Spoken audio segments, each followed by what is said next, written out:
After defending child rapist Roman Polanski, George Clooney lectures Middle America in Suburbicon.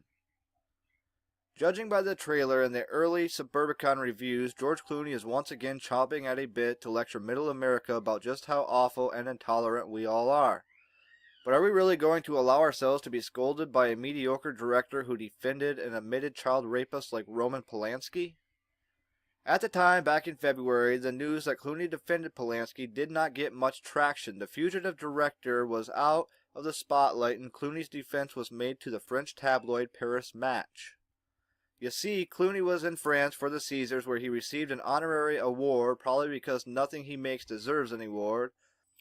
While accepting it in front of the fawning European press, Clooney naturally used the opportunity to trash President Trump and lecture the world about what is right and wrong. As citizens of the world, we're going to have to work harder and harder not to let hate win. We cannot defend freedom abroad by deserting it at home. Love trumps hate, courage trumps fear, and always rights trumps wrongs, he said bravely to those who agreed with him 100%. Oddly enough, though, Mr. Right and Wrong has a warped sense of moral values when it comes to the issue of fugitive child rapists. Because what Clooney sees as wrong in the case of Polanski is the pursuit of long overdue justice.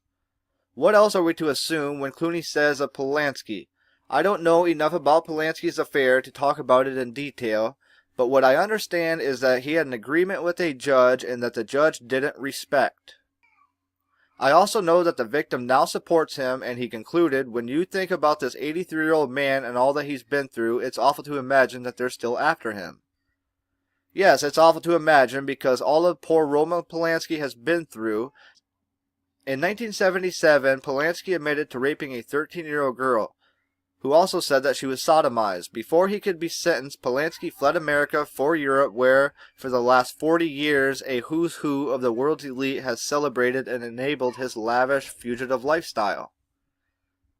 During the terrible, awful decades poor Polanski has been through, the winning of an Academy Award with standing ovation from Hollywood, has directed more than a dozen films, has been feted and worshipped in most every European capital that does not extradite, and he has made millions of dollars.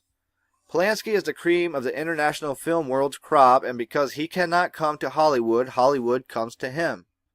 Oh, and something else that poor Polanski has been through, allegations from 3 other women who claim he sexually assaulted them as minors.